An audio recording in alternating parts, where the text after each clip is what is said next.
Assalamualaikum warahmatullahi wabarakatuh. Kami dari kelompok 4 ingin mempresentasikan materi pengantar manajemen risiko dengan judul Liquidity Risk. Next. Kelompok 4 yang terdiri dari yang pertama, Ada saya, Jana Priscilia Jadu, dengan NIM 2019-12-11-020, dan selanjutnya.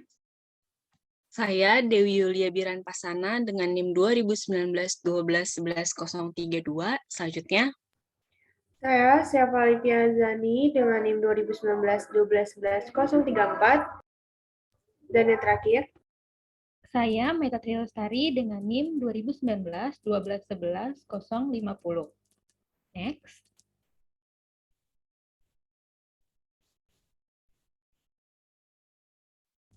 Topik pertemuan kali ini kita akan membahas 4 topik. Yang pertama yaitu introduction, yang kedua yaitu causes of liquidity risk, yang ketiga yaitu liquidity risk of depository institution, yang keempat yaitu liquidity risk at the other type of financial institution.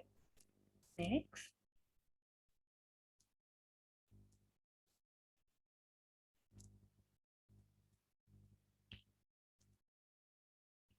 Untuk topik yang pertama, yaitu introduction. Pada bab ini, kami membahas masalah yang ditimbulkan oleh resiko likuiditas. Tidak seperti resiko yang mengancam solvabilitas lembaga keuangan, resiko likuiditas adalah aspek normal dari manajemen lembaga keuangan sehari-hari. Bab ini juga mengidentifikasi penyebab resiko likuiditas di sisi kewajiban neraca lembaga keuangan serta di sisi aset.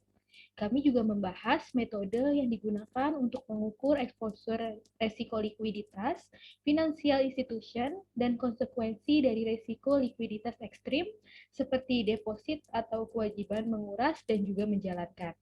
Dan kami memeriksa mekanisme peraturan yang ditetapkan untuk meringankan masalah likuiditas. Selain itu, di beberapa lembaga keuangan lebih rentan terhadap resiko likuiditas daripada yang lain. Di satu sisi, lembaga penyimpanan sangat terekspos.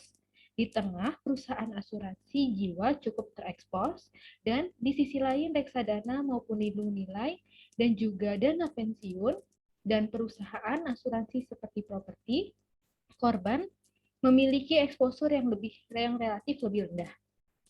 Namun, lembaga keuangan ini tentu saja terkena beberapa resiko likuiditas, sementara fokus diskusi adalah resiko likuiditas di lembaga penyimpanan. Kami juga membahas aspek unik dari resiko likuiditas di jenis lembaga lainnya. Kotak perspektif industri menunjukkan beberapa masalah yang dipertimbangkan menurut JP Morgan Chase dalam mengevaluasi resiko likuiditasnya.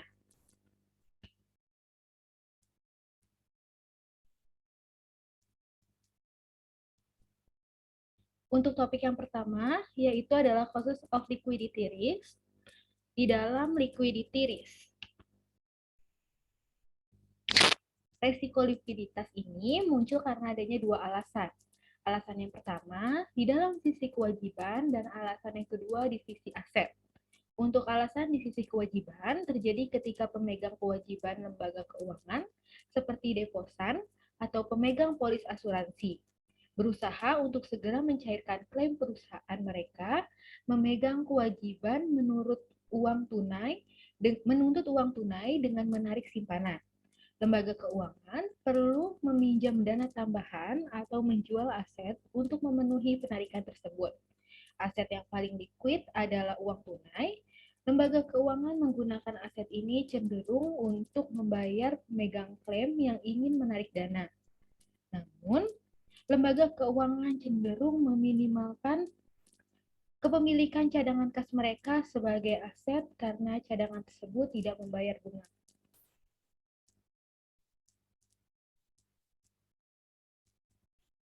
Penyebab keduanya, yaitu dari resiko likuiditas, adalah resiko likuiditas di sisi aset, seperti adanya kemampuan untuk mendanai pelaksanaan komitmen pinjaman off balance sheet atau disingkat sebagai OBS, seperti yang kami jelaskan di bab 16, komitmen pinjaman memungkinkan pelanggan untuk meminjam ataupun mengambil dananya dari lembaga keuangan selama periode komitmen sesuai dengan permintaan. Ketika peminjam menarik komitmen pinjamannya, lembaga keuangan harus segera mendanai pinjaman di neraca. Ini menciptakan adanya permintaan akan likuiditas.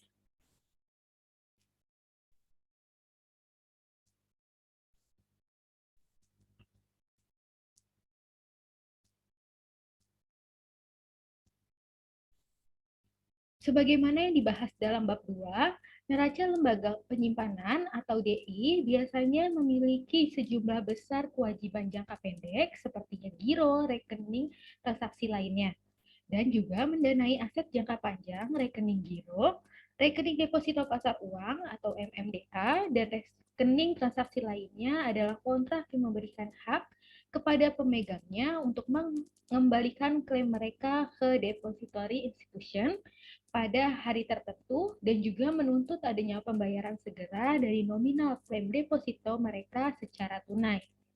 Jadi seorang pemegang rekening giro individu dengan saldo $10.000 dapat meminta uang tunai untuk segera dilunasi. Seperti halnya perusahaan dengan $100 juta dalam rekening gironya. Secara teori, setidaknya DI yang memiliki 20% dari kewajibannya.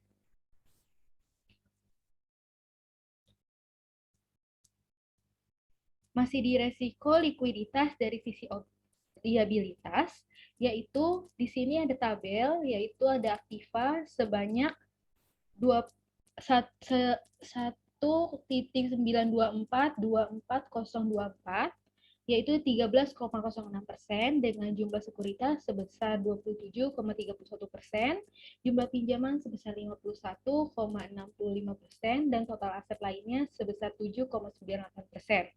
Sedangkan untuk sisi kewajibannya sendiri, yaitu adanya jumlah deposit sebesar 85,26%, untuk pinjaman yaitu 12,08%, dan kewajiban lainnya sebesar 26,66%. Tidak termasuk modal ekuitas bank. Jadi, di dalam rekening giro, MMDA, dan juga rekening transaksi lainnya, harus siap membayar jumlah tersebut untuk melikuidasi jumlah aset setara pada setiap hari perbankan. Tabel di atas juga menunjukkan adanya neraca agregat aset maupun kewajiban bank komersial di Amerika Serikat per Maret 2015.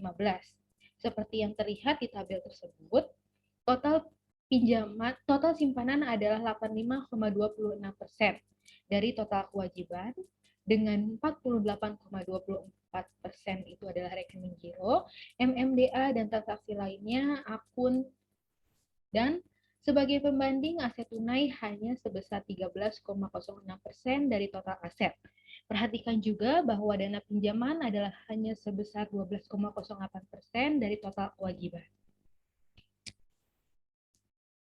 Maka, adanya pertimbangan dua kemungkinan distribusi yang ditunjukkan pada gambar 21 gambar tadi, yaitu pada panel A pada gambar 12 strip 1 didistribusikan, serta diasumsikan sangat memuncak pada tingkat penarikan setoran bersih 5%, depository institution ini mengharapkan sekitar adanya 5% dari dana setoran bersihnya yang akan ditarik pada hari tertentu dengan adanya probabilitas yang tinggi.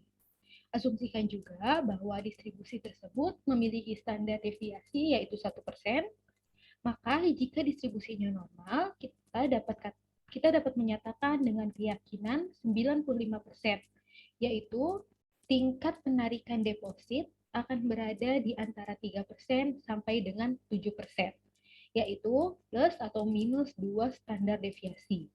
Di panel A juga memiliki rata-rata atau diharapkan adanya pengurasan positif bersih pada simpanan, sehingga dana simpanan baru ataupun arus kas lainnya diharapkan tidak cukup untuk mengimbangi setoran dengan penarikan. Sisi kewajiban neracanya berkonstruksi. Panel A di tabel 12 strip 2 juga mengilustrasikan pengurasan bersih 5% aktual dari rekening giro, atau di dalam dolar adanya pengurasan sebesar $5 juta. Berikut ini adalah gambar 12.1. Untuk panel A sendiri adanya kemungkinan sebesar standar deviasi sebesar 5% dengan ditambah bersih menyetorkan arus kas keluar dan sebelah kirinya itu adalah arus kas masuk. Sedangkan untuk panel B itu sebesar minus 2%, yaitu di sebelah kirinya adalah arus kas masuk dan sebelah kanannya adalah arus kas keluar. Berikut ini adalah distribusi besi saluran dari pembuangan. Maka, Depository Institution dapat mengelola pengurasan simpanan dengan dua cara utama. Cara yang pertama yaitu manajemen likuiditas yang membeli atau yang kedua manajemen likuiditas yang tersimpan. Maka secara tradisional manajer depository institution mengandalkan adanya manajemen likuiditas yang tersimpan sebagai mekanisme utama manajemen likuiditas.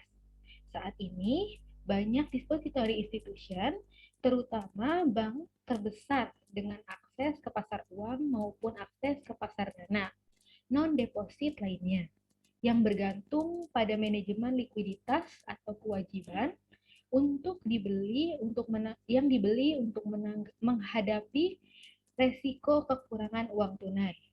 Diskusikan yang lebih luas tentang teknik manajemen liabilitas ini diserahkan di bab 18 dan juga di sini kami akan membahas secara singkat mengenai metode alternatif yang digunakan untuk manajemen resiko likuiditas.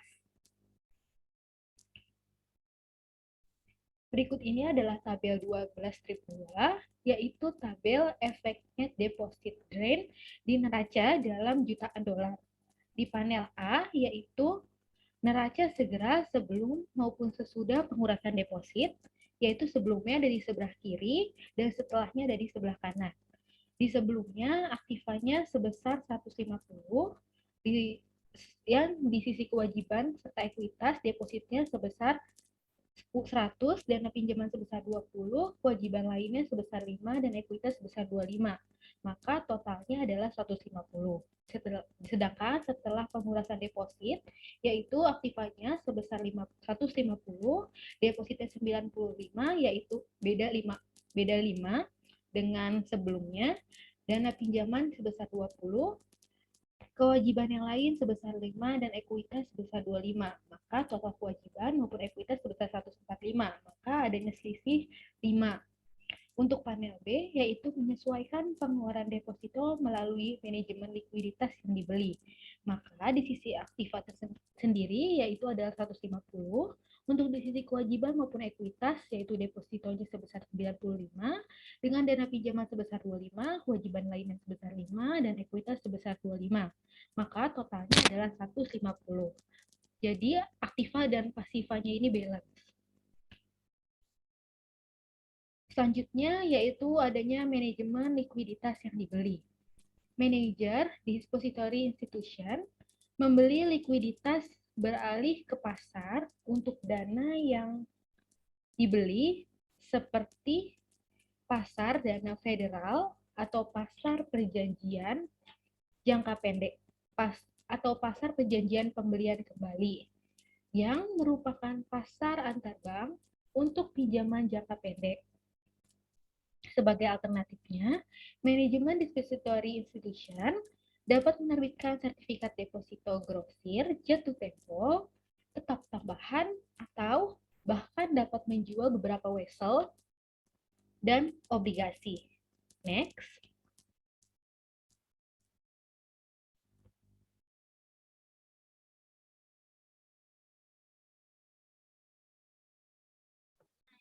Selanjutnya akan saya lanjutkan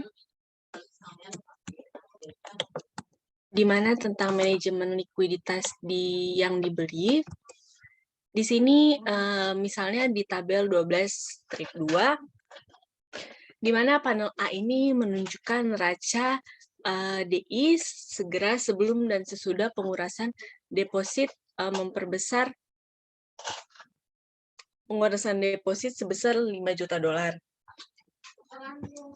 Selama jumlah total dana yang terkumpul sama dengan 5 juta dolar, DI di tabel strip 2 ini dapat sepenuhnya mendanai pengurasan setoran bersihnya. Namun, ini bisa mahal untuk DI karena membayar pasar untuk dana di pasar uang grosir untuk mengimbangi pengurasan bersih pada deposito berbunga rendah. Jadi, semakin tinggi biaya dana yang dibeli relatif terhadap tingkat yang diperoleh pada aset, semakin kurang menarik pendekatan manajemen likuiditas ini. Selanjutnya, karena sebagian besar dana ini tidak dilindungi oleh asuransi simpanan, ketersediaannya mungkin terbatas jika lembaga penyimpanan mengalami kesulitan kepailitan.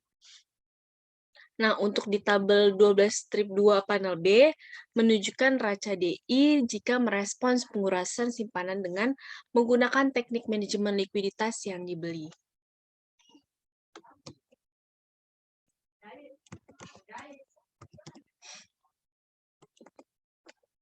Kemudian,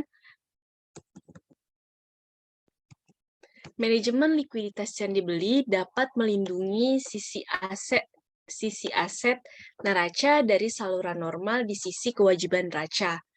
Hal ini merupakan salah satu dari teknik manajemen likuiditas yang dibeli oleh institusi keuangan dan pasar dana yang dibeli terkait dengan dana Fed, perjanjian pembelian kembali, dan CD grosir.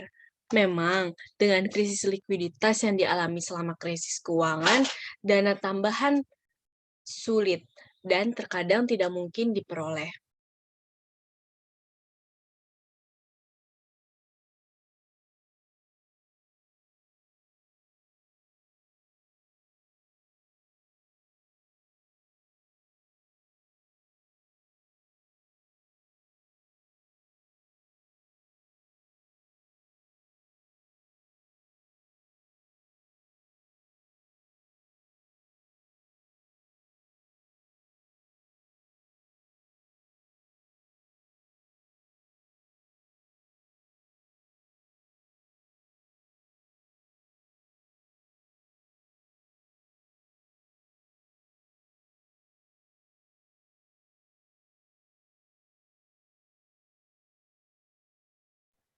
Dewi, maaf, masih di mute.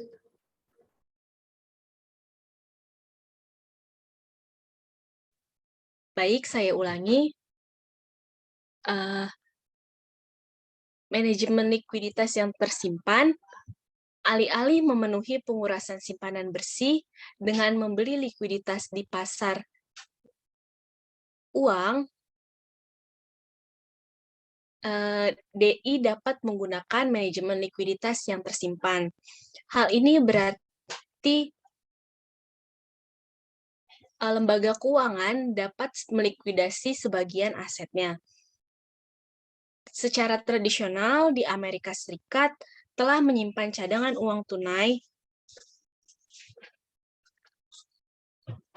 yang disimpan hanya di Federal Reserve dan di brankas mereka untuk tujuan ini.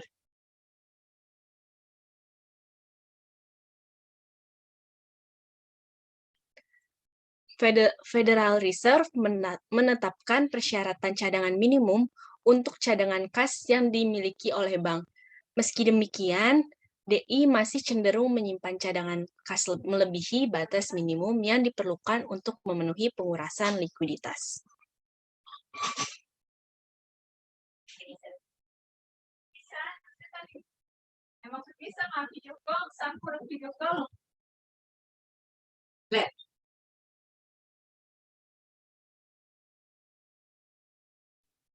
Nah, contohnya di tabel yang dapat kita lihat,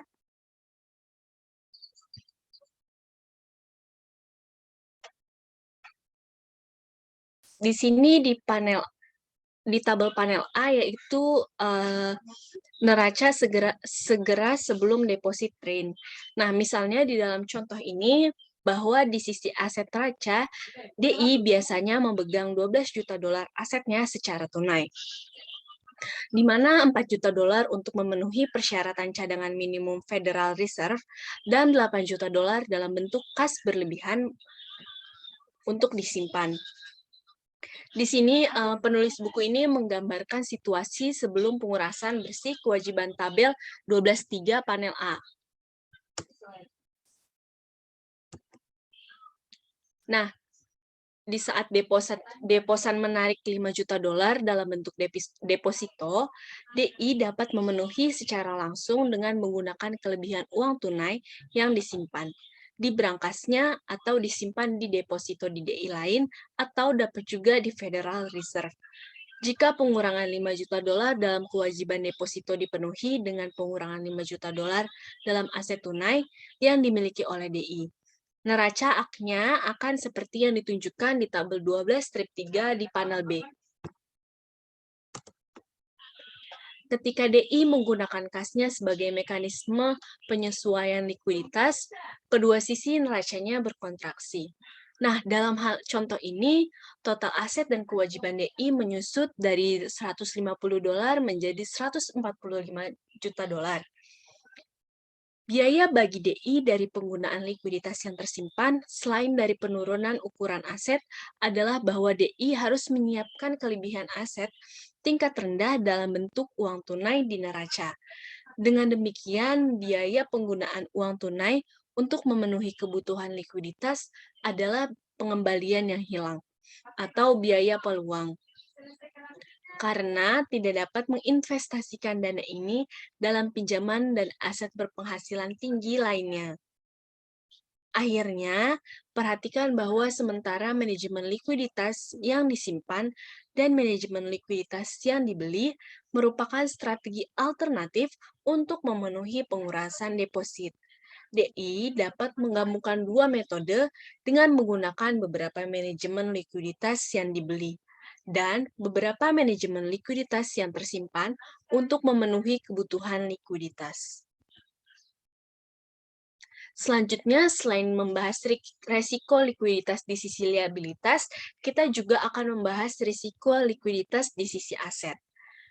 Sama seperti pengurasan simpanan dapat menyebabkan masalah likuiditas DI, demikian juga permintaan pinjaman dan pelaksanaan komitmen pinjaman serta jalur kredit lainnya oleh peminjam. Dalam beberapa tahun terakhir, DI, terutama Bank Umum, telah meningkatkan komitmen pinjaman mereka secara signifikan dengan keyakinan bahwa mereka tidak akan digunakan. Bisa dilihat di tabel ini, di tabel 12 strip 4, panel A, menunjukkan pengaruh pelaksanaan komitmen pinjaman sebesar 5 juta dolar oleh pinjaman.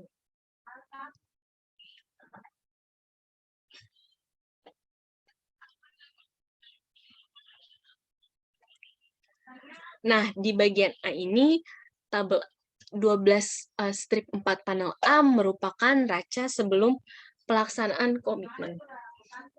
Dan bagian B merupakan neraca setelah pelaksanaan komitmen.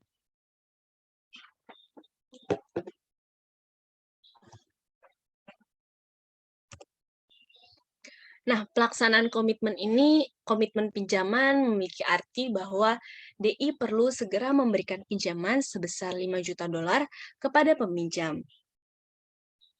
Aset lain naik dari 138 juta dolar menjadi 143 juta dolar. Hal ini dapat dilakukan baik dengan manajemen likuiditas yang dibeli, meminjam tambahan 5 juta dolar di pasar uang, dan meminjamkan dana ini kepada peminjam. Atau dengan manajemen likuiditas tersimpan dengan mengurangi kelebihan aset kas DI dari 12 juta dolar menjadi 7 juta dolar. Nah, penulis buku ini menyajikan dua kebijakan ini di tabel 12 strip 4 pada panel B.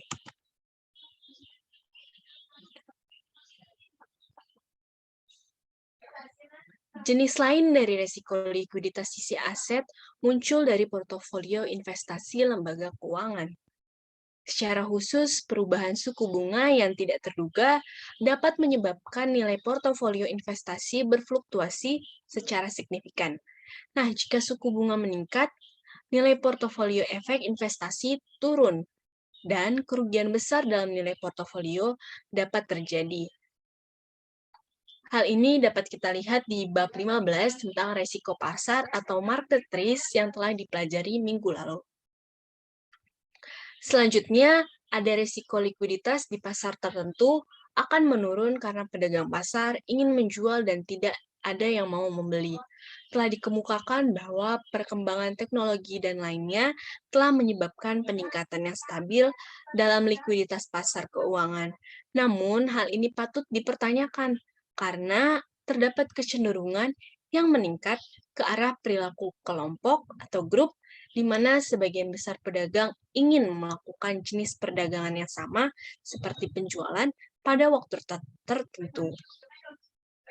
Selama aksi jual ini, likuiditas mengering dan sekuritas investasi hanya dapat dijual dengan harga fire atau api. Di tabel 12/5, panel A menunjukkan neraca institusi keuangan sebelum dan sesudah penurunan 5 juta dolar dalam nilai pasar dari portofolio investasinya.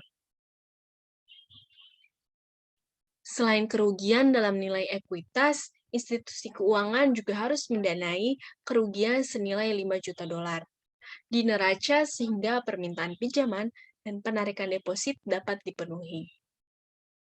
Institusi keuangan harus mengganti kerugian nilai portofolio investasi.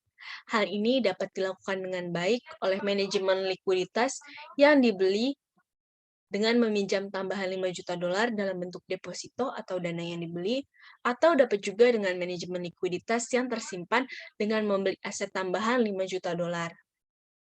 Di panel B, di tabel 12/5, menunjukkan pengaruh dari kedua hal ini, strategi di neraca.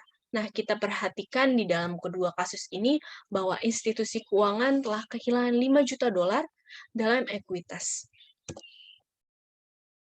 Selanjutnya kita akan membahas mengukur exposure risiko likuiditas DI. Yang pertama itu ada kesenjangan pembiayaan dan persyaratan pembiayaan.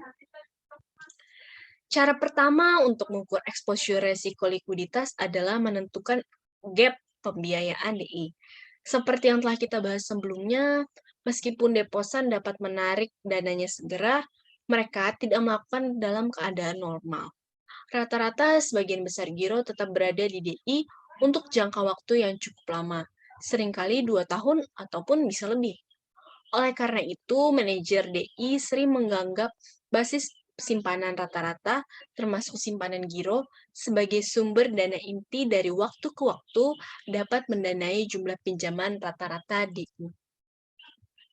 Nah, penulis mendefinisikan kesenjangan pembiayaan sebagai perbedaan antara pinjaman rata-rata DI dan deposito rata-rata inti, atau untuk rumusnya financing gap sama dengan average loans dikurang average deposit. Jika kesenjangan pembiayaan ini positif, DI harus mendanai dengan menggunakan kas dan atau likuiditas dan atau meminjam dana di pasar uang. Dengan demikian, rumusnya sebagai berikut. Financing gap sama dengan minus liquid asset ditambah borrow funds. Kita dapat menulis hubungan ini sebagai berikut. Financing gap ditambah liquid asset sama dengan financing requirement atau borrowed fund.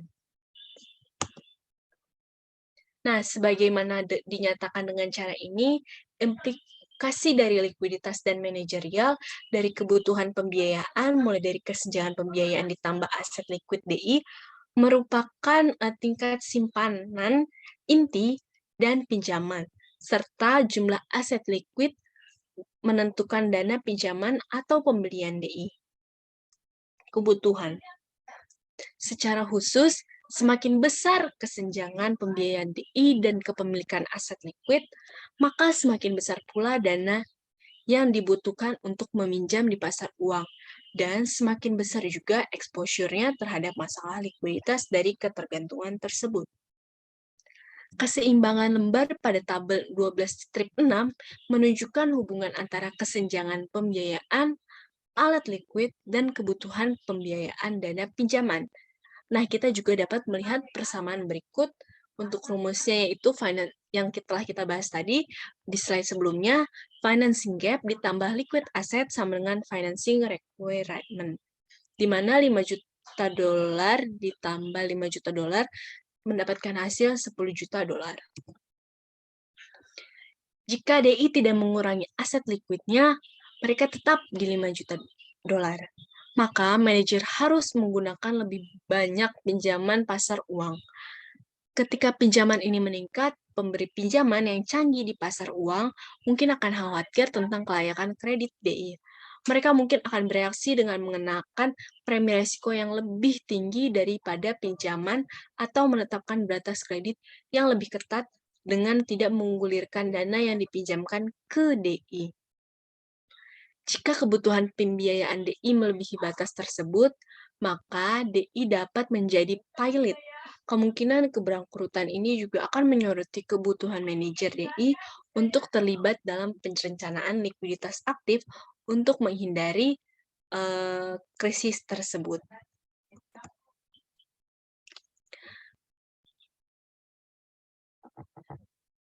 Kemudian yang kedua yaitu sumber dan penggunaan likuiditas.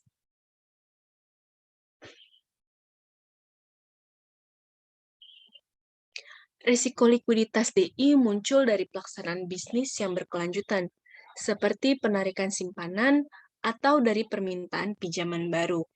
Dan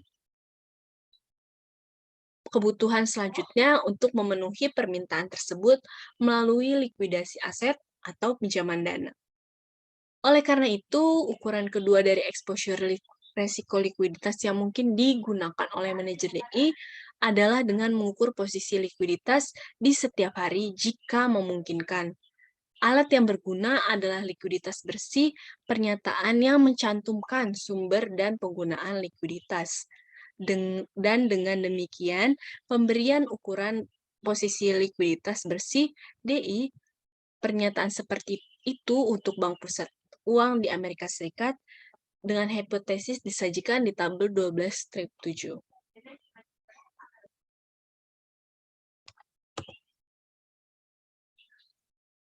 DI dapat memperoleh dana likuid dengan 3 cara.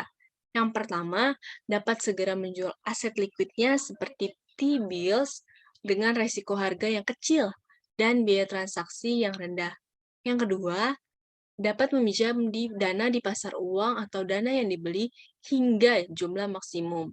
Hal ini merupakan pedoman internal berdasarkan penilaian manajer terhadap batas kredit yang kemungkinan akan dikenakan pasar dana yang dibeli atau dipinjam pada DI. DI dapat memperoleh dana likuid dengan posisi likuiditas bersih di tabel 12-7 mencantumkan sumber yang diharapkan manajemen dan penggunaan likuiditas untuk Bank Pusat Uang hipotesis. Semua lembaga keuangan melaporkan sumber historis dan penggunaan likuiditas dalam laporan tahunan dan triwulan. Karena manajer institusi keuangan berurusan dengan risiko likuiditas, sumber historis, dan penggunaan laporan likuiditas dapat membantu manajer dalam menentukan di mana masalah likuiditas di masa depan mungkin muncul. Selanjutnya yaitu liquidity risk at depository institution di topik kedua yang akan dibahas oleh Janet Priscilia Jadu. Untuk Janet, saya persilahkan.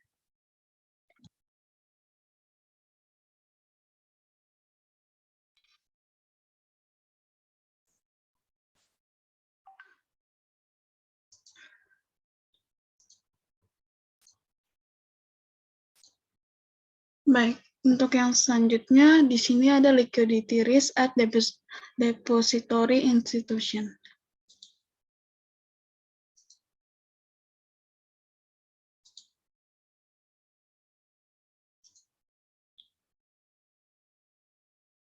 Di sini yang pertama ada perbandingan rasio kelompok sesama.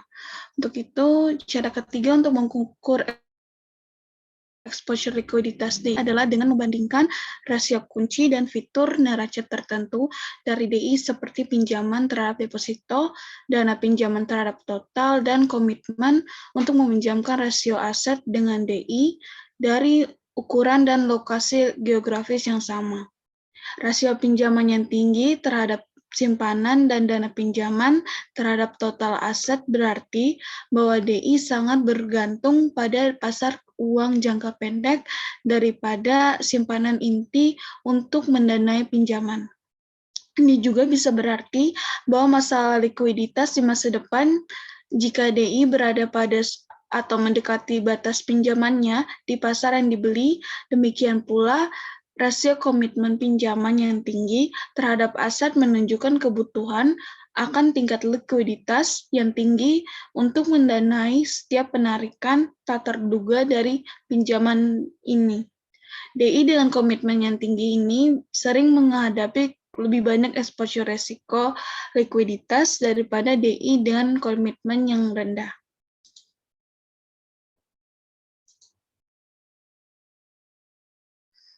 Selanjutnya ini merupakan tabel dari perbandingan rasio kelompok sesama. Tabel ini mencantumkan nilai dari Maret 2015 di mana terdapat rasio untuk kedua bank, yaitu ada Northern Trust Bank atau NT dan Bank of America atau BOA. Bank of America ini lebih mengandalkan dana pinjaman daripada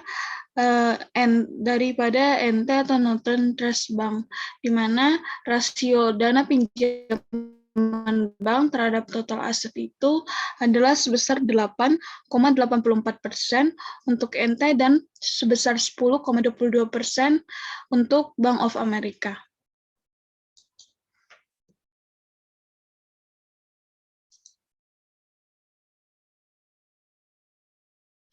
Yang selanjutnya di sini ada indeks likuiditas. Ukuran terakhir dari risiko likuiditas adalah dengan menggunakan indeks likuiditas. Indeks likuiditas ini dikembangkan oleh Jim Peirce di Federal Reserve. Indeks ini mengukur potensi kerugian yang dapat diderita oleh institut keuangan dari pelepasan aset secara tiba-tiba atau penjualan cepat dan dibandingkan dengan jumlah yang diterimanya pada nilai pasar wajar yang ditetapkan dalam kondisi penjualan pasar yang normal dan mungkin memakan waktu lama sebagai hasil dari proses pencarian dan penawaran yang cermat. Bahwa semakin besar perbedaan harga aset penjualan langsung atau PI dan harga pasar wajar atau PKLI, maka semakin tidak liquid portofolio aset DI.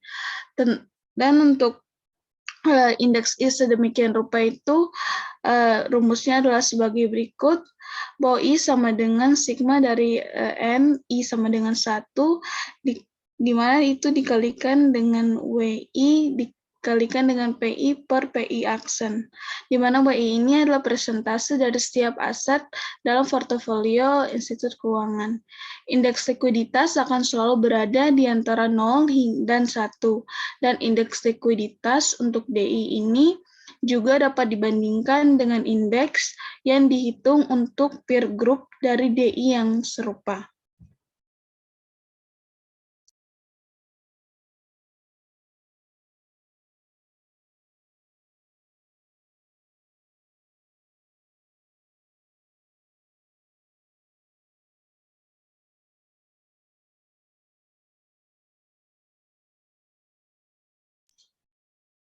Selanjutnya, di sini ada tindakan risiko likuiditas baru yang diimplementasikan oleh bank untuk penyelesaian internasional. Selama krisis keuangan, banyak DI yang berjuang untuk menjaga likuiditas yang memadai. Memang tingkat bantuan likuiditas yang luar biasa diperlukan dari bank sentral untuk menjaga sistem keuangan. Bahkan dengan dukungan yang luas ini, sejumlah DI gagal untuk terpaksa melakukan merger. Menyadari perlunya DI meningkatkan manajemen risiko likuiditas dan mengendalikan exposure risiko likuiditas, maka Komite Basel Bank for International Settlement untuk pengawasan perbankan mengembangkan 2 standar peraturan baru untuk pengawasan risiko likuiditas ini. Standar tersebut dimaksudkan untuk meningkatkan alat, metrik, dan tolak ukur yang dapat digunakan pengawas untuk menilai ketahanan bantalan likuiditas bank dan membatasi setiap pelemahan dalam profil maturitas likuiditas, keragaman sumber pendanaan, dan praktik stress testing. 10 yang selanjutnya dua rasio likuiditas yang harus dijaga oleh DI adalah rasio likuiditas yang dimulai pada tahun 2015 dan diterapkan sebelumnya pada 2017, dan yang kedua adalah rasio dana stabilitas bersih yang diterapkan pada tahun 2018.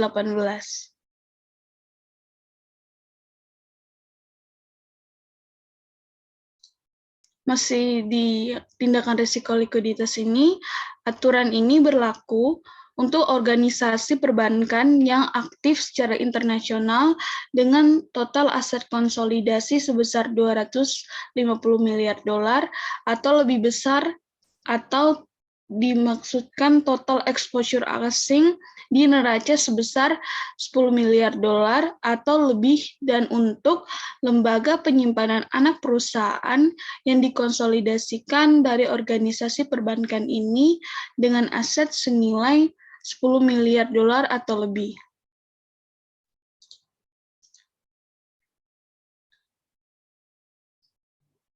Selanjutnya ada rasio cakupan likuiditas. Rasio cakupan likuiditas atau LCR bertujuan untuk memastikan bahwa DI mempertahankan tingkat yang memadai dari aset likuid berkualitas tinggi atau HQLA yang dapat dikonversi menjadi uang tunai untuk memenuhi kebutuhan likuiditas untuk jangka waktu 30 hari di bawah skenario tekanan likuiditas yang akut yang ditentukan oleh pengawas. Skenario yang ditentukan menggabungkan guncangan spesifik institusi dan sistematik yang didasarkan pada keadaan aktual yang dialami dalam krisis keuangan global. Dengan demikian, pemeliharaan LCR dimaksudkan untuk memastikan bahwa DI dapat bertahan dari skenario tekanan likuiditas yang parah selama 30 hari. LCR ini akan dilaporkan kepada supervisor di DI di setiap bulan. Itu untuk rumusnya di sini ada liquidity coverage ratio sama dengan stock of high liquidity liquid asset dibagikan dengan total net cash outflow over the next 30 calendar days lebih besar sama dengan 100%.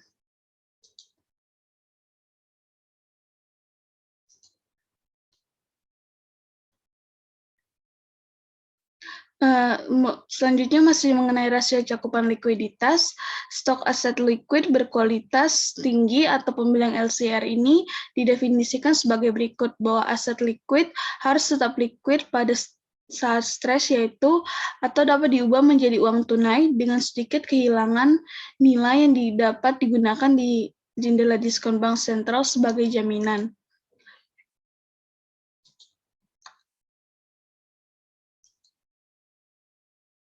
Di mana untuk aset likuiditas ini harus tidak terbebani dan aset likuiditas harus dibagi menjadi level 1 dan level 2. Jumlah level 1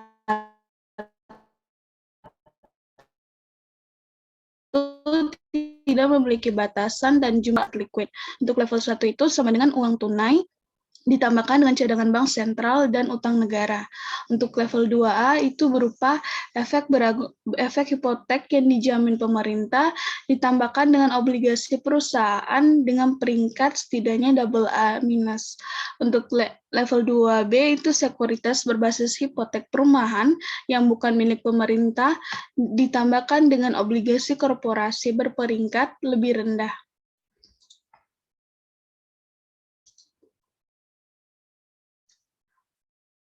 Selanjutnya untuk mengenai rasio cakupan likuiditas itu, dengan haircut itu minimal 15% harus diterapkan pada nilai setiap aset level 2A dan minimal 50% yang diterapkan pada nilai setiap aset level 2B.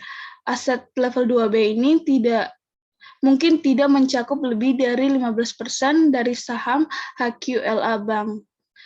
Aset level 2 tidak boleh secara agregat mencakup lebih dari 40% saham HQLA, di mana total arus kas keluar bersih didefinisikan sebagai, yaitu total arus kas keluar bersih selama 30 hari, itu arus kas dikurangi dengan min atau berupa arus masuk dari 75% arus keluar.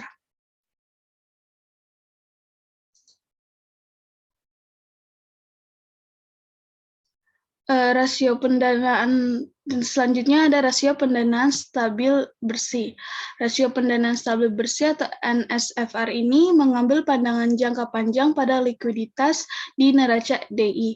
NSFR ini mengevaluasi likuiditas di seluruh neraca dan memberikan insentif bagi DI untuk menggunakan sumber pembiayaan yang stabil. Rasio likuiditas jangka panjang ini memerlukan jumlah minimum dana stabil yang dimiliki selama jangka waktu 1 tahun berdasarkan faktor risiko likuiditas yang ditetapkan untuk exposure likuiditas aset di dalam dan di luar neraca. NSFR ini dimaksudkan untuk memastikan bahwa aset jangka panjang didanai dengan jumlah minimum kewajiban yang stabil. Ini membatasi ketergantungan pada pendanaan grosser yang jangka pendek yang merupakan masalah utama dalam krisis keuangan. Pada dasarnya, pendanaan stabil dicari untuk semua aset dan sekuritas yang tidak liquid yang dimiliki, di mana pendanaan itu stabil didefinisikan sebagai pembiayaan ekuitas dan kewajiban yang diharapkan menjadi sumber dana yang dapat diandalkan selama jangka waktu 1 tahun. Rasio NSFR ini akan dilaporkan kepada pengawas DI di setiap triwulan mulai dari tahun 2018. Bahwa untuk rumusnya ini NSFR sama dengan jumlah dana stabil yang tersedia dibagikan dengan jumlah dana yang diperlukan secara stabil lebih besar sama dengan 100%.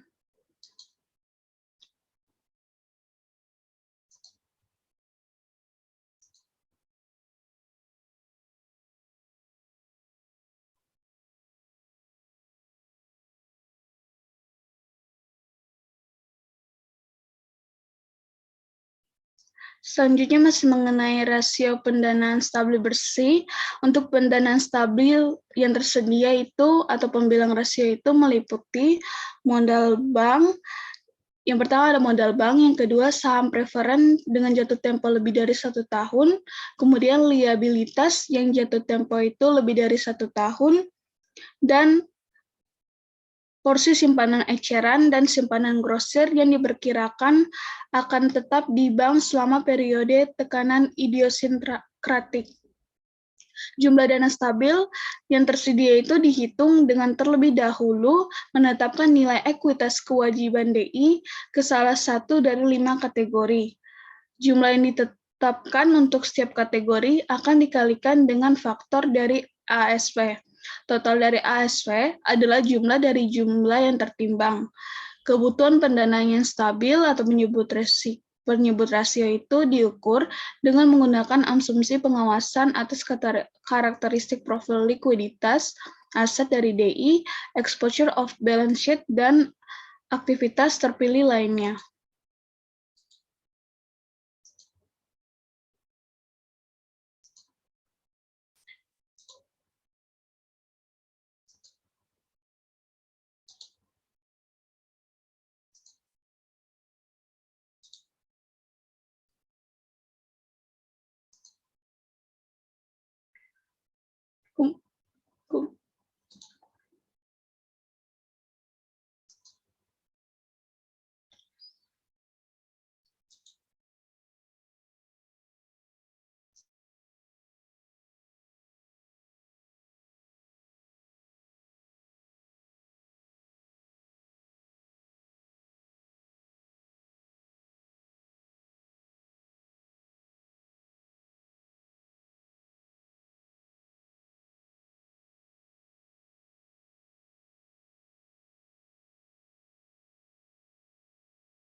Yang selanjutnya untuk rasio pendanaan stabilitas bersih itu jumlah pendanaan stabil diperlukan dan dihitung sebagai jumlah dari aset neraca yang dimiliki dan didanai oleh DI, kemudian dikalikan dengan faktor pendanaan yang stabil dan diperlukan oleh RSF khusus yang ditetapkan oleh setiap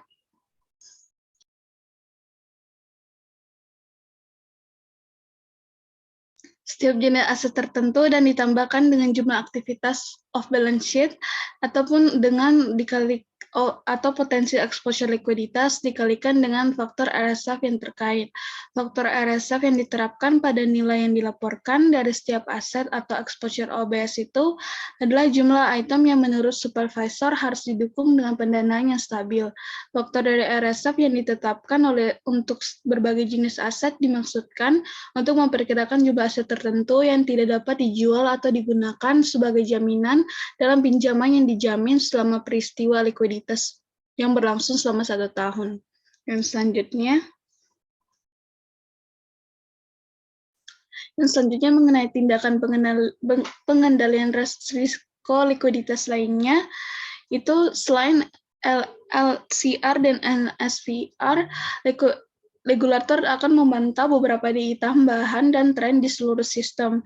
Metrik dari tambahan ini menangkap informasi spesifik dan yang terkait dengan arus kas bank, struktur neraca, agunan tanpa beban yang tersedia, dan indikator pasar tertentu. Langkah-langkah tambahan itu meliputi yang pertama, ketidaksesuaian jatuh tempo kontraktual yang membandingkan aset dengan kewajiban dalam rentang waktu berdasarkan jatuh tempo, misalnya semalam, 7, dan 14 hari, kemudian 1, 2, 3, 4, dan 9 bulan, ataupun menggunakan jangka waktu tahun. Data ketidaksesuaian maturitas harus diberikan kepada supervisor DI secara berkala. Yang kedua, untuk konsentrasi pendanaan, itu mengidentifikasi sumber pendanaan grosir yang sangat penting sehingga penarikan dana ini dapat memicu masalah likuiditas. Yang ketiga, aset tak terbebani yang tersedia, itu dengan cara mengidentifikasi kuantitas dari karakteristik utama dan termasuk denominasi mata uang dan lokasi, dan aset yang tak terbebani yang tersedia.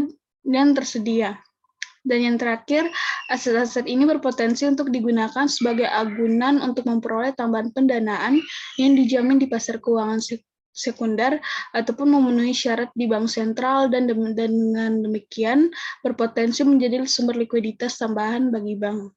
Yang selanjutnya, masih mengenai tindakan pengendalian itu, untuk tindakan pengendalian yang selanjutnya, aset-aset ini berpotensi untuk digunakan sebagai agunan untuk memperoleh tambahan pendanaan dan dijamin di pasar sekunder dan memenuhi syarat di bank sentral. Yang selanjutnya, LCR menurut mata uang yang signifikan itu memantau LCR dalam mata uang yang signifikan dan memungkinkan DI dan supervisor untuk melacak potensi masalah ketidakcocokan mata uang yang dapat muncul.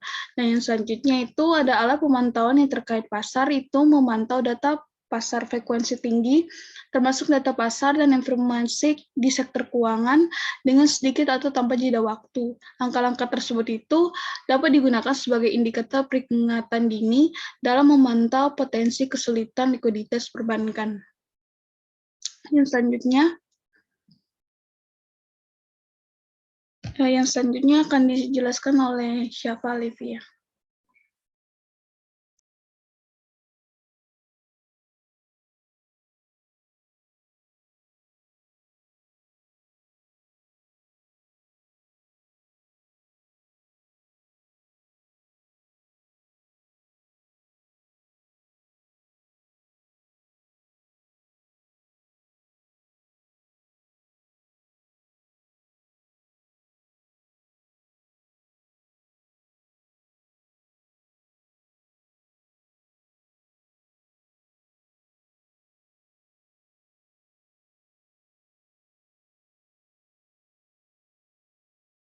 Baik, akan saya lanjutkan terlebih dahulu untuk perencanaan likuiditas.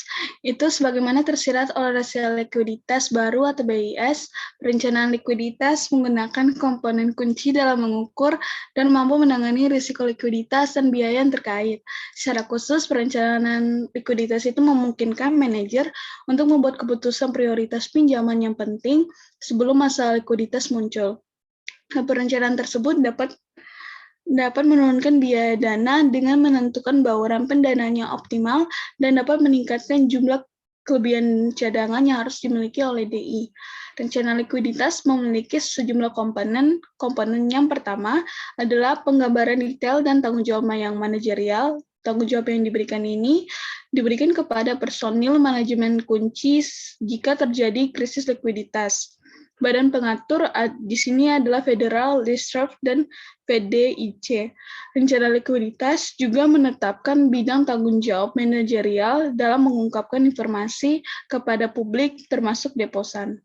Yang selanjutnya,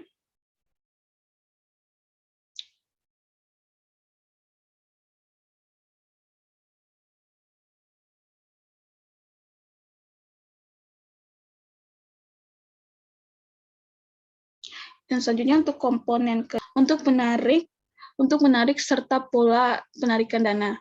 Misalnya dalam krisis, lembaga keuangan seperti reksadana dan dana pensiun lebih mungkin daripada bank koresponden dan perusahaan kecil untuk menarik dana dengan cepat dari bank dan barang bekas. Pada gilirannya, bank koresponden dan perusahaan kecil lebih mungkin daripada deposan individu untuk menarik dana dengan cepat. Hal ini membuat exposure likuiditas menjadi sensitif terhadap dampak perubahan komposisi pendanaan di masa mendatang. Sejumlah DI menghadapi penarikan deposito musiman yang sangat berat pada kuartal sebelum Natal.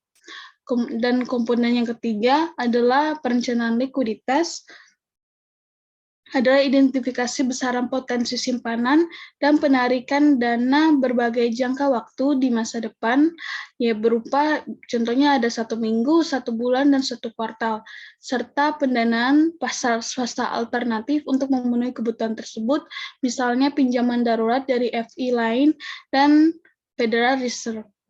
Kemudian yang selanjutnya akan dijelaskan oleh Syafa Olivia.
Baik, saya akan lanjutkan komponen keempat dari perencanaan likuiditas.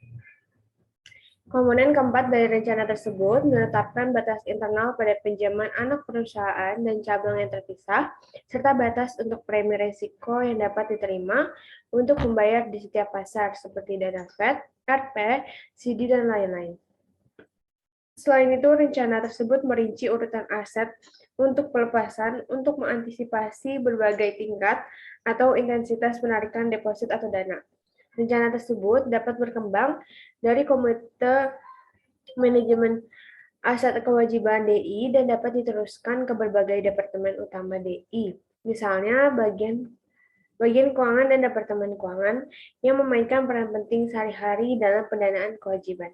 Dalam hal ini, DI akan berusaha untuk menutupi penarikan simpanan yang diharapkan selama 3 bulan ke depan. Pertama, dengan simpanan baru. Kemudian dengan likuidasi surat berharga dalam portofolio investasinya. Kemudian dengan pinjaman dari lembaga keuangan lain. Dan yang terakhir jika perlu dengan pinjaman dari Federal Reserve.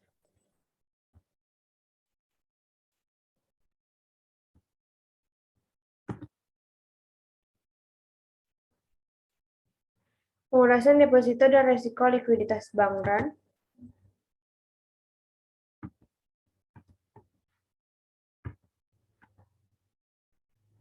Inti dari resiko likuiditas bank run adalah sifat fundamental dan unik dari kontrak giro. Secara khusus, kontrak giro adalah kontrak yang datang lebih dulu. Pertama, yang dilayani dalam arti bahwa dua tempat deposan dalam barisan menentukan jumlah yang dapat ditarik dari DI.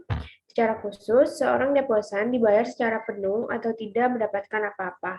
Karena kontrak giro membayar penuh hanya sebagian tertentu dari deposan ketika aset DI dinilai kurang dari depositanya, dan karena deposan menyadari hal ini, setiap lini di luar DI mendorong deposan lain untuk bergabung. Segera bahkan jika mereka tidak membutuhkan uang tunai hari ini untuk keperluan konsumsi normal. Dengan demikian, bahkan deposan inti DI yang sebenarnya tidak perlu menarik simpanan untuk kebutuhan konsumsi. Secara rasional, berusaha menarik dananya segera ketika melihat peningkatan mendadak pada antrian DI mereka. Seiring berkembangnya bank run, permintaan untuk penarikan sektor bersih tumbuh.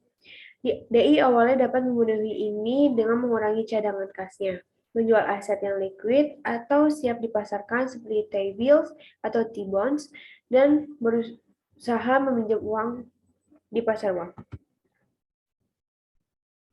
Sebelumnya, resiko likuiditas, pengurasan deposit terduga, dan bank runs. Dalam kondisi normal dan dengan perencanaan manajemen yang tepat, baik penarikan simpanan bersih maupun pelaksanaan komitmen pinjaman tidak menimbulkan masalah likuiditas yang signifikan bagi DI karena ketersediaan dana pinjaman atau kelebihan cadangan kas cukup untuk memenuhi kebutuhan yang diantisipasi. Misalnya, bahkan pada bulan Desember dan musim liburan musim panas, ketika penarikan deposito bersih tinggi, DI mengantisipasi efek musiman ini dengan menahan kelebihan cadangan kas yang lebih besar dari biasanya, atau meminjam lebih dari biasanya di pasar uang grosir. Akan tetapi, masalah likuiditas besar dapat muncul jika pengurasan simpanan sangat berharga dan tidak terduga. Drainage deposit yang tidak normal atau guncangan dapat terjadi karena beberapa alasan, termasuk yang pertama, kekhawatiran tentang solvabilitas DI relatif terhadap DI lainnya. Yang kedua, kegagalan DI terkait yang menyebabkan meningkatnya kekhawatiran deposan tentang solvabilitas DI lainnya, dan yang terakhir perubahan mendadak dalam preferensi investor mengenai kepemilikan aset keuangan non-bank, seperti T-bills atau saham reksadana relatif terhadap deposito. Pengurasan deposito dan risiko likuiditas bank run, sebelumnya saya sudah jelaskan, namun pinjaman ini dapat dijual atau dilikuidasi hanya dengan diskon yang sangat besar dari nilai nominalnya. Insentif bagi para deposan untuk menjalankan terlebih dahulu dan mengajukan pertanyaan kemudian menciptakan ketidakstabilan fundamental yang menyenangkan dalam sistem perbankan di mana DI yang sebaliknya dapat didorong ke dalam kebangkrutan dan kegagalan oleh pengurasan deposan besar yang terduga dan tuntutan likuiditas. Hal ini terutama terjadi dalam periode penyebaran yang menular atau kepanikan bank ketika deposan kehilangan kepercayaan pada sistem perbankan secara keseluruhan dan tidak terlibat dalam pelarian pada semua DI dengan tidak membeda-bedakan secara material di antara mereka sesuai dengan kualitas aset mereka. Bank run, jendela diskon, dan asuransi deposito. Regulator telah mengakui ketidakstabilan yang melekat pada sistem perbankan karena fitur pembayaran semua atau tidak sama sekali dari kontrak deposito. Akibatnya ada mekanisme regulasi untuk meringankan masalah likuiditas DI dan untuk mencegah bank runs dan kepanikan. Dua perangkat isolasi risiko likuiditas utama adalah asuransi simpanan dan jendela diskon. Karena dampak kesejahteraan sosial yang serius yang dapat ditimbulkan oleh penyakit menular, regulator pemerintah dan lembaga penyimpanan telah menetapkan program penjaminan yang menawarkan kepada pemegang simpanan berbagai tingkat perlindungan asuransi untuk mencegah pelarian. Contohnya adalah selama krisis keuangan 2008 sampai 2009, dalam upaya untuk memberikan stabilitas ke sistem perbankan Amerika Serikat, program bantuan aset bermasalah atau TARP yang memberikan dana Departemen Keuangan Amerika Serikat untuk membeli hipotek beracun atau toxic hipotek dan sekuritas lainnya dari finansial atau lembaga keuangan sosial, juga meminta FDIC untuk meningkatkan asuransi simpanan menjadi $250.000 dari $100.000 per orang per lembar. Jika pemegang deposito yakin bahwa klaim benar-benar aman, bahkan jika DI bermasalah, pemegang tidak memiliki insentif untuk menjalankannya. Posisi pemegang simpanan dalam antrian tidak lagi mempengaruhi kemampuannya untuk memperoleh dana. 3 program pinjaman yang ditawarkan melalui jendela diskon Fed. Kredit utama tersedia untuk lembaga penyimpanan yang umumnya sehat dalam jangka waktu yang sangat pendek, biasanya dalam semalam pada tingkat di atas tingkat target Federal Open Market Commit untuk dana federal. Kredit sekunder tersedia untuk lembaga penyimpanan yang tidak memenuhi syarat untuk kredit primer. Ini diperpanjang dalam jangka waktu yang sangat pendek, biasanya dalam semalam, pada tingkat yang berada di atas tingkat kredit utama.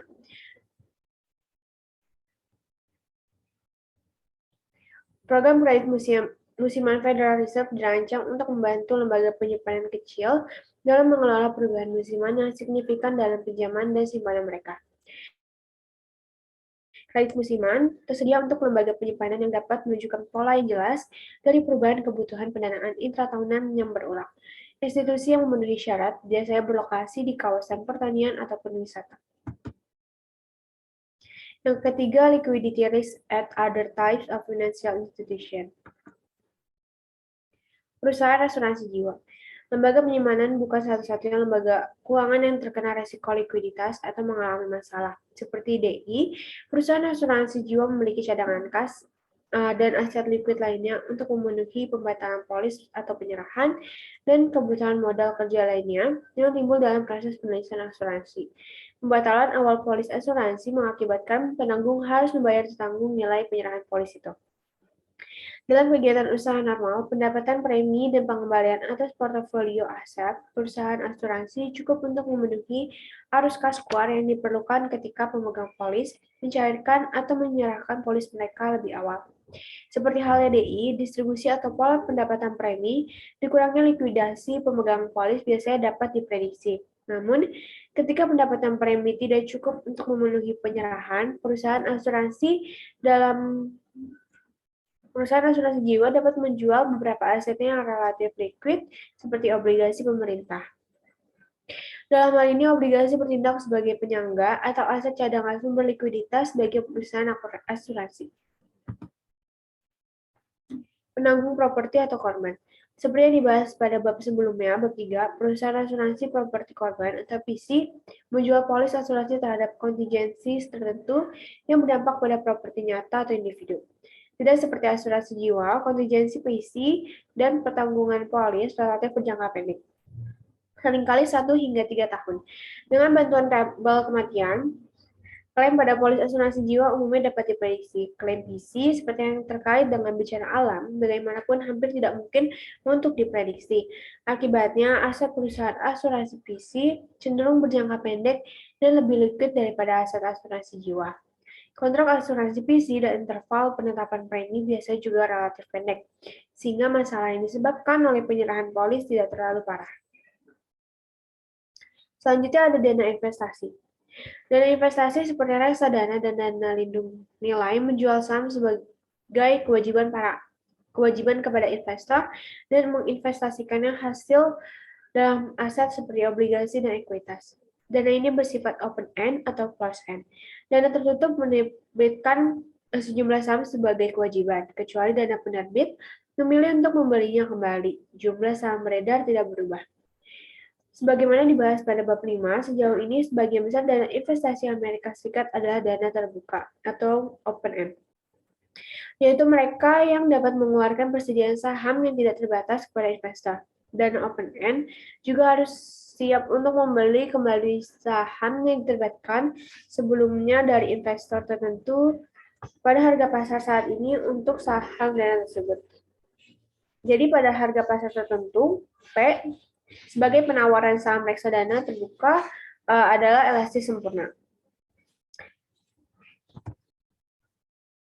Sekarang masuk ke contohnya, sekarang pertimbangkan reksadana dengan 100 pemegang saham yang masing-masing menginvestasikan $1 dengan total $100. Tetapi asetnya bernilai $90. Jika pemegang saham ini mencoba menguangkan saham mereka, tidak ada yang akan menerima $1. Sebaliknya, reksadana menilai kewajiban neraca berdasarkan nilai pasar. Harga setiap saham yang dilikuidasi oleh investor adalah rumusnya adalah P sama dengan nilai aset per saham beredar, sama dengan nilai aset bersih. Tidak seperti kontrak deposito yang memiliki nilai nominal tetap $1, nilai saham reksadana mencerminkan perubahan nilai asetnya dibagi dengan jumlah saham beredar. Pada tabel selanjutnya, nilai klaim masing-masing pemegang saham adalah $90 dibagi $100 sama dengan $0,90. Artinya adalah setiap pemegang saham reksadana ikut serta dalam hilangnya aset reksadana secara pro rata atau proporsional. Secara teknis, apakah baris pertama atau terakhir, setiap pemegang saham reksadana yang menguangkan saham pada hari itu tertentu menerima nilai aset bersih per saham reksadana yang sama. Dalam hal ini, jawabannya adalah 90%, memiliki kerugian 10% per saham. Semua pemegang saham reksadana menyadari hal ini dan mengetahui bahwa investor berbagi kerugian aset secara pro rata atau proporsional. Menjadi yang pertama dalam antrian untuk menarik tidak memiliki keuntungan keseluruhan seperti di DI. Contoh tadi bukan untuk mengatakan bahwa reksadana tidak menanggung risiko likuiditas. Reksadana, pasar uang atau triple MF mengalami risiko likuiditas yang luar biasa pada awal krisis keuangan. Pada tanggal 16 September 2008, satu hari setelah Lehman Brothers mengajukan kebangkrutan, Reserve Primary Fund, reksadana pasar uang tertua di Amerika Serikat, sahamnya mengalami penurunan menjadi 97 sen. Di bawah nilai buku $1 setelah menghapus utang yang diterbitkan oleh saudara Lehman. Jurnalnya, lembaga di penaga penyimpanan diaktifas $90 di kewajiban $100 deposit. Di bagian reksadana, diaktifas $90 di bagian kewajiban $100 saham. Dana investasi. Beberapa krisis likuiditas terbesar yang dialami oleh lembaga keuangan baru-baru ini terjadi dengan dana lindung nilai, yang merupakan dana investasi yang sangat terspesialisasi dengan jumlah investor kaya yang terbatas, biasanya 100 atau kurang. Contohnya pada musim panas 2007, dua dana lindung nilai, Bear Stearns, menderita kerugian besar atas investasi di pasar hipotek subprime. Kedua dana tersebut mengajukan kebangkrutan pada musim gugur 2007. Nilai pasar Bear Stearns terluka parah dari kerugian ini. Kerugiannya menjadi begitu besar hingga pada Maret 2008, Bear Stearns berjuang untuk membiayai operasinya sehari-hari. Desas-desus tentang krisis likuiditas Bear Stearns menjadi kenyataan karena investor mulai dengan cepat menjual saham mereka dan menguras sedikit aset likuid yang tersisa dari perusahaan tersebut. Itu adalah perputaran besar pertama di lembaga keuangan Amerika Serikat sejak depresi abad. Bear Stearns tidak punya pilihan selain menjual diri mereka sendiri kepada penawar tertinggi untuk menghindari menyatakan kebangkrutan, atau benar-benar menutup dan meninggalkan investor dengan tangan kosong. JP Morgan Chase membeli perusahaan itu seharga $236 juta dolar. Gedung pencakar langit Bear Stearns di New York menilai lebih dari $2 miliar saja. Ringkasan. Risiko likuiditas sebagai akibat dari penarikan kewajiban yang lebih berat dari yang diantisipasi atau pelaksanaan komitmen pinjaman adalah masalah umum yang dihadapi oleh manajemen lembaga keuangan. Kebijakan yang dikembangkan dengan baik untuk memegang aset likuid atau memegang aset ke pasar untuk dana yang dibeli biasanya cukup untuk memenuhi penarikan kewajiban. Namun penarikan yang sangat besar dapat menyebabkan masalah likuiditas aset yang dapat diperparah dengan insentif bagi pemegang klaim liabilitas untuk terlibat dalam menjalankan pada tanda pertama dari masalah likuiditas. Insentif bagi para deposan dan pemegang polis asuransi jiwa untuk terlibat dalam peralihan ini dapat mendorong lembaga keuangan yang biasanya sehat ke dalam kebangkrutan. Reksadana umumnya mampu menghindari berjalan karena kewajiban ditandai ke pasar, sehingga kerugian dibagi rata di antara pemegang kewajiban. Karena kebangkrutan seperti itu merugikan masyarakat dan juga pemegang saham swasta, regulator telah mengembangkan mekanisme seperti asuransi simpanan dan jendela diskon untuk meringankan masalah likuiditas. Kami membahas mekanisme ini secara rinci nanti pada bab 19. Sekian presentasi dari kelompok 4, kurang lebihnya mohon maaf.